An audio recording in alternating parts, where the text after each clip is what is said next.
नमस्कार दोस्तों, स्वागत है आपका आपके अपने ही यूट्यूब चैनल लक्ष्य क्लासेस पर। रोज़ की तरह आज भी हम सामान्य हिंदी के कुछ महत्वपूर्ण प्रश्नों पर चर्चा करेंगे।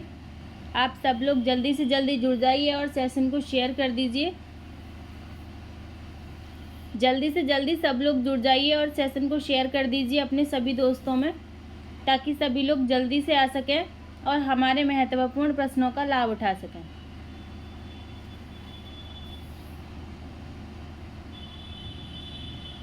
चलिए, आशा करते हैं सब लोगों ने शेयर कर दिया होगा ईमानदारी के साथ।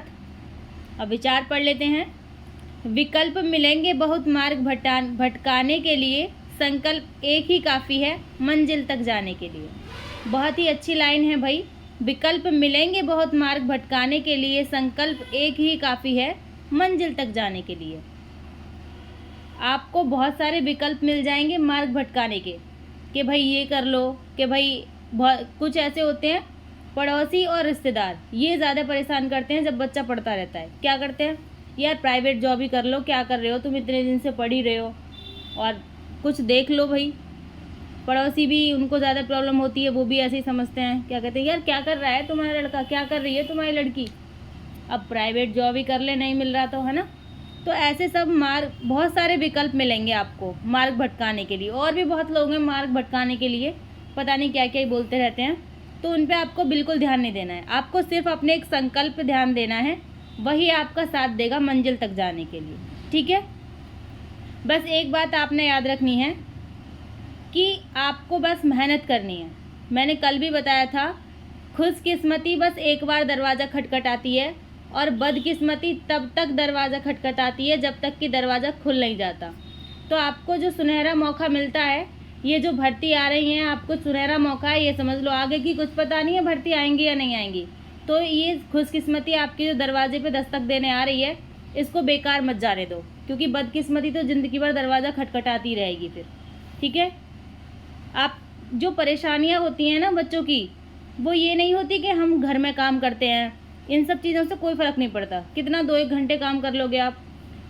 परेशानी, दिक्कत तो उन चीज़ों से है, हमेशा सफलता से दूर वो लोग रह जाते हैं जो बाह्य कारकों के चक्कर में आ जाते हैं। ये जो बाह्य कारक है ना आपकी लाइफ में, ये बाह्य कारक कहीं ना कहीं आपको आपकी मंजिल तक पहुंचाने में रुकावट डालते हैं। तो इन बाह्य कारकों से कुछ दिन के लिए दूर रहिए और अपने लक्ष्य पर ध्यान दीजिएगा। ठीक है, ये बाह्य कारक ज़िंदगी में बहुत मिल जाएंगे आपको, तो इनको ज़रा साइड करके पढ़ाई पे ध्यान दीजिएगा। ठीक है, चलिए प्रश्न पर ध्यान दे लेते हैं हम। प्रश्न है हमारा, तोता डाल पर बैठा है, इस वाक्य में कौन सा कारक है। जल्दी से कमेंट बॉक्स में आंसर दीजिएगा, बहुत ही आसान प्रश्न है। तोता डाल पर बैठा है, करण कारक है, संबंध कारक है, अधिकरण कारक है या अपादान कारक है। जल्दी से कमेंट बॉक्स में आंसर दीजिएगा भाई, बहुत ही आसान प्रश्न है।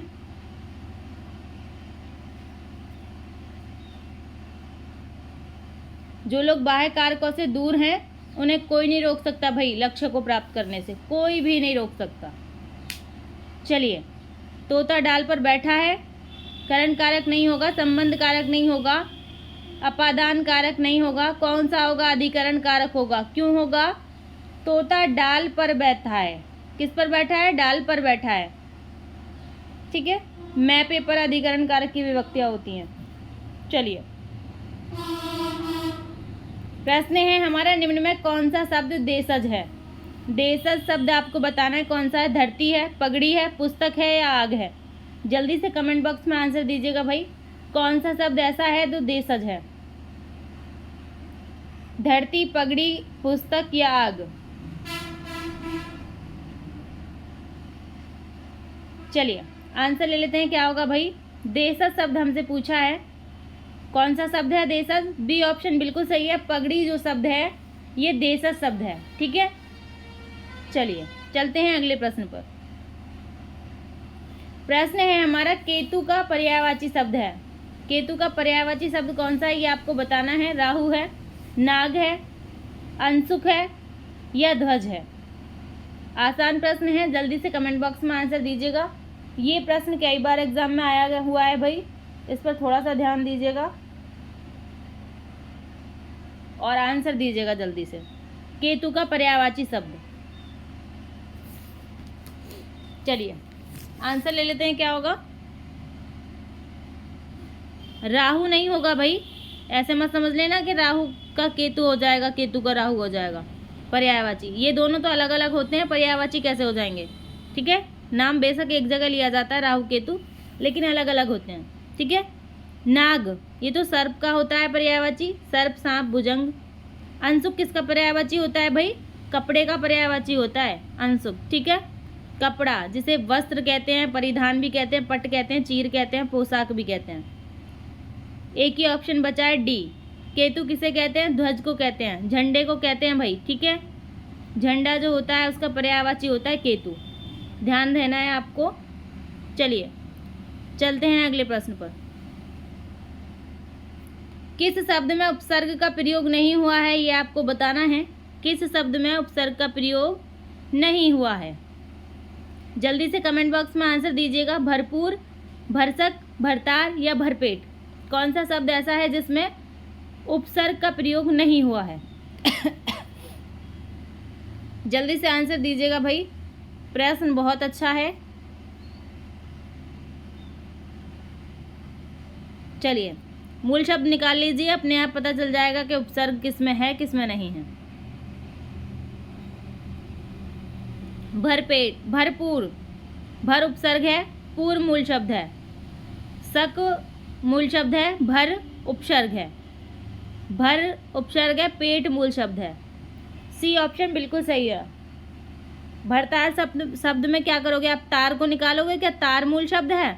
नहीं, ये भरतार पूरा ही मूल शब्द है जिसका अर्थ होता है पति या स्वामी। ठीक है, भरतार पूरा ही एक मूल शब्द है, इसमें उपसर्ग लगा हुआ नहीं है भर। ठीक है, सी ऑप्शन बिल्कुल सही है। चलते हैं अगले प्रश्न पर। प्रश्न है, स्वरों के उच्चारण में लगने वाले समय को क्या कहते हैं? स्वरों के उच्चारण में लगने वाले समय को क्या कहते हैं? मात्रा कहते हैं, अनुस्वार कहते हैं, ह्रस्व कहते हैं, प्रलुप्त कहते हैं। जल्दी से कमेंट बॉक्स में आंसर दीजिएगा, प्रश्न बहुत अच्छा है भाई ये। स्वरों के उच्चारण में लगने वाले समय को क्या कहते हैं? जल्दी से आंसर दीजिएगा कमेंट बॉक्स में भाई।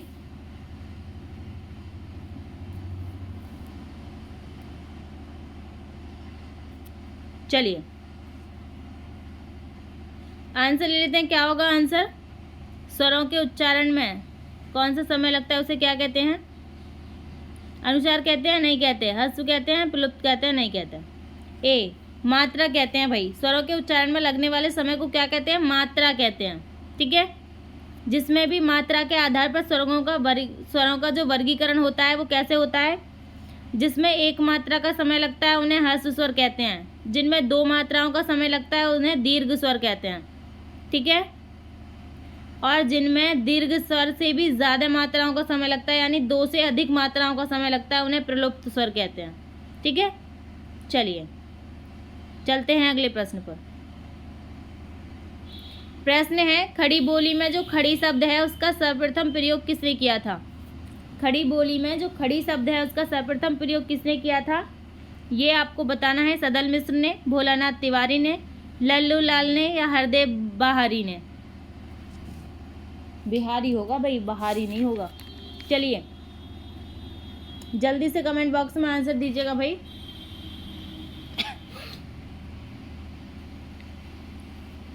जल्दी से आंसर दीजिएगा भाई कमेंट बॉक्स में। चलिए आंसर ले लेते हैं, क्या होगा? खड़ी बोली में जो खड़ी शब्द है इसका सर्वप्रथम प्रयोग किसने किया भाई? मैं हिंट दे रही हूँ, प्रेम सागर में किया गया था। अब प्रेम सागर किसकी रचना है, जल्दी से बताइए। प्रेम सागर किसकी रचना है? लल्लू लाल की रचना है भाई। तो खड़ी बोली में खड़ी शब्द प्रेम सागर में जब सबसे पहले प्रयोग हुआ है तो किसने किया है? लल्लू लाल ने। ठीक है, चलते हैं अगले प्रश्न पर। प्रश्न है, निम्न में नया शब्द का तत्सम रूप है। नया शब्द का तत्सम रूप क्या है ये आपको बताना है। जल्दी से कमेंट बॉक्स में आंसर दीजिएगा भाई। नया शब्द का बताना है और तत्सम रूप बताना है। नव्य होगा, नूतन होगा, नवीन होगा या नवल होगा? जल्दी से कमेंट बॉक्स में आंसर दीजिएगा।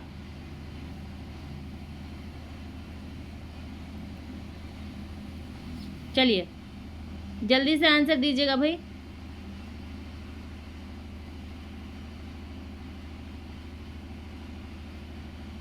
आंसर ले लेते हैं, क्या होगा? नवल नहीं होगा, नवीन नहीं होगा, नूतन नहीं होगा। ए ऑप्शन बिल्कुल सही होगा, नव्य होगा। नया शब्द का तत्सम रूप क्या होता है? नव्य होगा। ठीक है, ए ऑप्शन बिल्कुल सही है।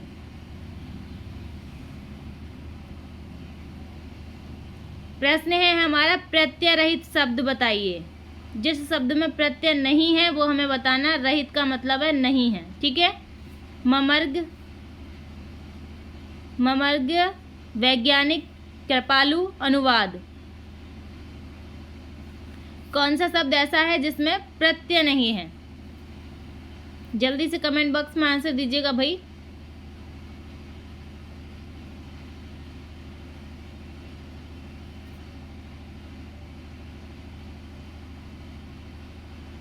चलिए आंसर ले लेते हैं, क्या होगा?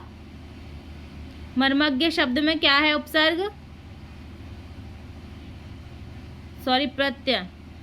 पहला ऑप्शन है मर्मज्ञ, इसमें गै उपसर्ग है। मर्म है मूल शब्द, गै उपसर्ग प्रत्यय है। गै प्रत्यय है, इस गै का अकेला ही अपना अर्थ होता है जिसका अर्थ होता है जानने वाला। ठीक है, गै का अकेला ही अर्थ होता है जानने वाला। वैज्ञानिक शब्द में एक प्रत्यय है।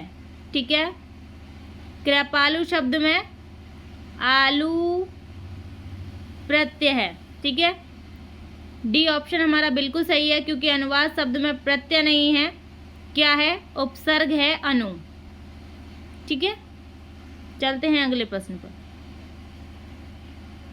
प्रश्न है हमारा, खेचर का पर्याय होगा।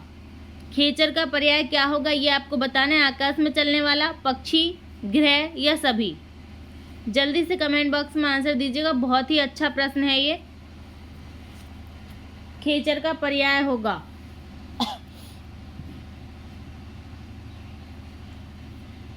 चलिए आंसर ले लेते हैं, क्या होगा खेचर का पर्याय?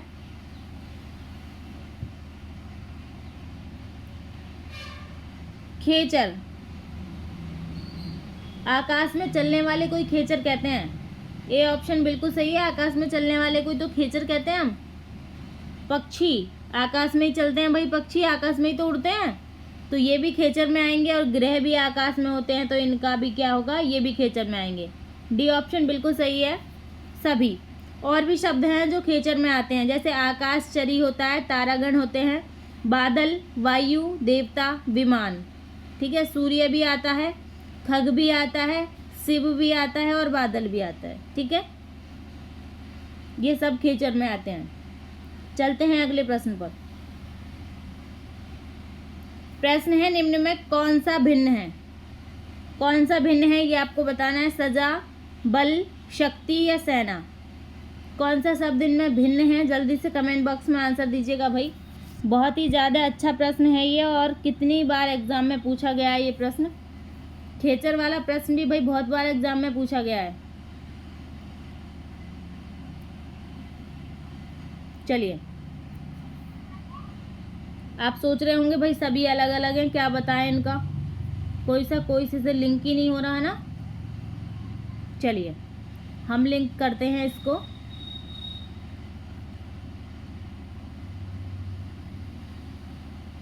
चलिए, शब्द है हमारा बल। बल है तो शक्ति भी होगी, और जब शक्ति है तो सेना भी है। ठीक है, सेना है तो शक्ति है, शक्ति है तो बल है, ऐसे भी लगा सकते हैं। सेना है तो क्या है, उनमें शक्ति है, और शक्ति है तो बल भी है। ये बल के अनेकार्थी शब्दों में आते हैं, शक्ति और सेना। सजा बिचारी अलग है, तो ए ऑप्शन हमारा बिल्कुल सही है। ठीक है, चलिए चलते हैं अगले प्रश्न पर। प्रश्न है हमारा, अतीन्द्रिय शब्द का आशय है। इंद्रियों की पहुंच से बाहर, इंद्रियों की रखवाली करने वाला, इंद्रियों का स्वामी, इंद्रियों को बस में रखने वाला, इंद्रियों के बस में रहने वाला। जल्दी से कमेंट बॉक्स में आंसर दीजिएगा भाई। अतीन्द्रिय शब्द का आशय क्या है?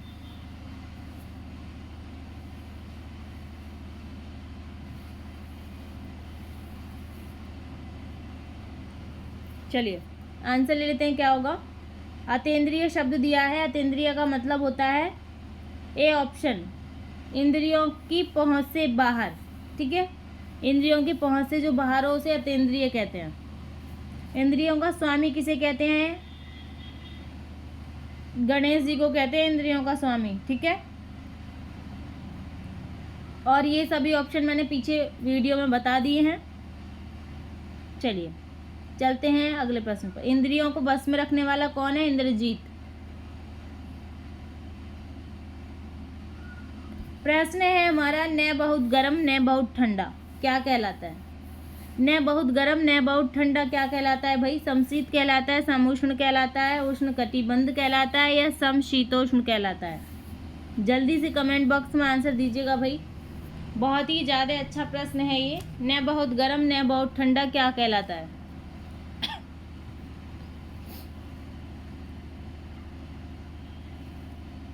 चलिए भाई आंसर ले लेते हैं, क्या होगा? वैसे हमारी देसी भाषा में ना बहुत गर्म ना बहुत ठंडा, उसे हम क्या कहेंगे? गुनगुना कहेंगे भाई। ना ज़्यादा ठंडा हो और ना ज़्यादा गर्म हो तो उसे गुनगुना कहते हैं हम। लेकिन ये किताबी भाषा में नहीं होता है, तो हम किताबी भाषा में देख लेते हैं। शीत का मतलब होता है ठंडा और उष्ण का मतलब होता है गर्म। समशीत का मतलब शीत ही रहता है हमेशा, उष्ण का मतलब है हमेशा गर्म ही रहता है। उष्ण का मतलब मैंने पहले ही बताया गर्म है। समशीतोष्ण, शीत भी और उष्ण मतलब गर्म भी, और समान रहता है। सम का मतलब है समान, तो इसका मतलब क्या है? जहाँ गर्म और ठंडा दोनों समान रहता हो उसे क्या कहते हैं? न ठंडा न गर्म, समशीतोष्ण। ठीक है, चलिए चलते हैं अगले प्रश्न पर। प्रश्न है, नई जमीन तोड़ना के 4 अर्थ दिए हुए हैं, सही का चयन करना है। नई जमीन तोड़ना, पुराने को मिटाना, लिखे हुए को काटना, अनूठा प्रयोग, बड़ी लकीर खींचना। क्या होता है भाई? जल्दी से कमेंट बॉक्स में आंसर दीजिए। नई जमीन तोड़ना, अक्सर आपने एक देखा होगा, क्या बोलते हैं, जो पहले जो बड़े बूढ़े होते थे उनके पास आप कभी बैठ जाओ तो क्या कहते थे? मैं एक चीज़ पूछूं तुझसे, बताएगा? हाँ भाई बताएंगे।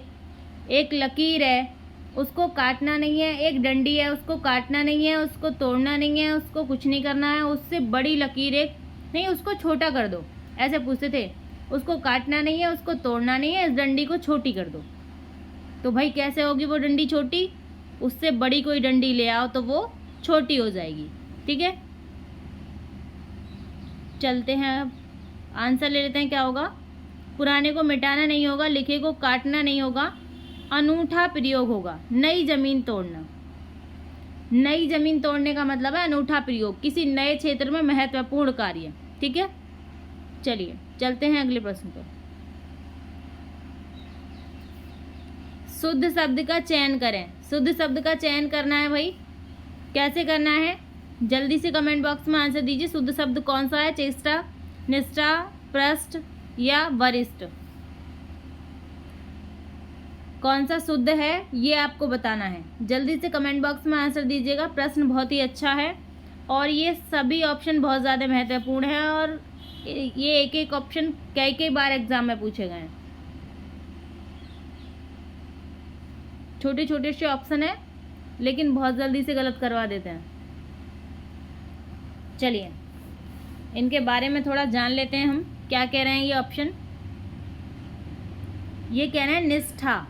प्रश्न दावा कर रहा है कि ये शुद्ध है, लेकिन हम कह रहे हैं कि ये क्या है? गलत है, क्योंकि चेष्टा शब्द ऐसे लिखा जाता है, चेष्टा नहीं होता, चेष्टा होता है। ठीक है, अब ये कह रहा है कि ये निष्ठा सही है, निष्ठा, और हम कह रहे हैं कि निष्ठा गलत है, क्योंकि निष्ठा लिखा जाता है, निष्ठा नहीं होता है। चेष्टा नहीं होता, चेष्टा होता है। निष्ठा नहीं होता, निष्ठा होता है। ठीक है, अब आ गया भाई पृष्ठ, तो पृष्ठ नहीं होता भाई, पृष्ठ होता है। ठीक है, पृष्ठ होता है।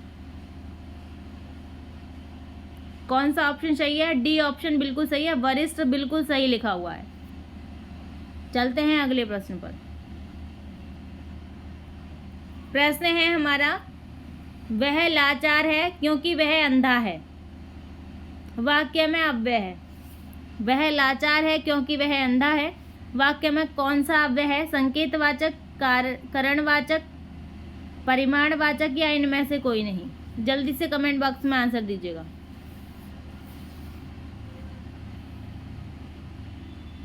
चलिए जल्दी से आंसर दीजिएगा भाई। ये कारक विभक्ति नहीं है, कभी आप कारक विभक्ति समझ रहे हो, ये अव्यय की बात कर रहा है, ठीक है। वह लाचार है। क्यों लाचार है? क्योंकि वह अंधा है। ये क्योंकि क्या है? यहाँ कारण को बता रहा है। क्या बता रहा है? क्योंकि कारण को बता रहा है। बी ऑप्शन बिल्कुल सही है। क्यों लाचार है वो? क्योंकि वो अंधा है इसलिए लाचार है। कारण है उसके पास लाचार होने का, ठीक है। करणवाचक है, ठीक है। चलते हैं अगले प्रश्न पर। प्रश्न है, तुम इस तरह बातें करते हो मानो मेरे मालिक हो। ये कैसा वाक्य है, ये आपको बताना है भाई। समुच्चय बोधक है, साधनवाचक है, तुलनावाचक है या व्यतिरेकवाचक है? जल्दी से कमेंट बॉक्स में आंसर दीजिएगा। तुम इस तरह बातें करते हो मानो मेरे मालिक हो। चलिए आंसर दीजिएगा भाई।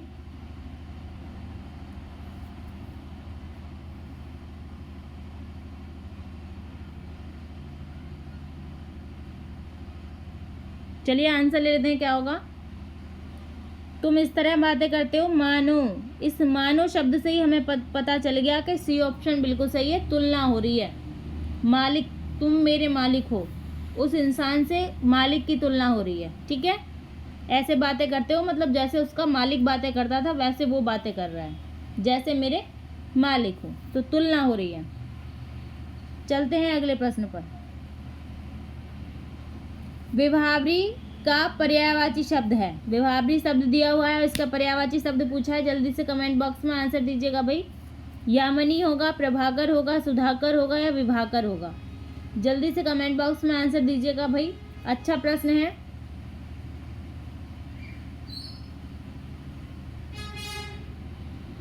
चलिए आंसर दीजिएगा भाई जल्दी। विभावरी कहते किसे हैं? बहुत से लोग कंफ्यूज हो जाते हैं कि विभावरी दिन को कहते हैं, ठीक है, लेकिन ये बिल्कुल गलत है। विभावरी तो रात को कहते हैं। एक कविता भी है, बीती विभारी रात भी, रात अंबर पनघट में डूबा रहा, ऐसे वाले कोई एक कविता भी है। तो ये क्या है? रात को कहते हैं और यामिनी भी रात को कहते हैं, तो इसका पर्यायवाची क्या है? यामिनी है, ठीक है। चलते हैं अगले प्रश्न पर। प्रश्न है, स्त्रीलिंग शब्द कौन सा है? कौन सा शब्द इनमें स्त्रीलिंग है ये आपको बताना है। सील, शक, शहद या शराब? जल्दी से कमेंट बॉक्स में आंसर दीजिएगा। स्त्रीलिंग शब्द कौन सा है?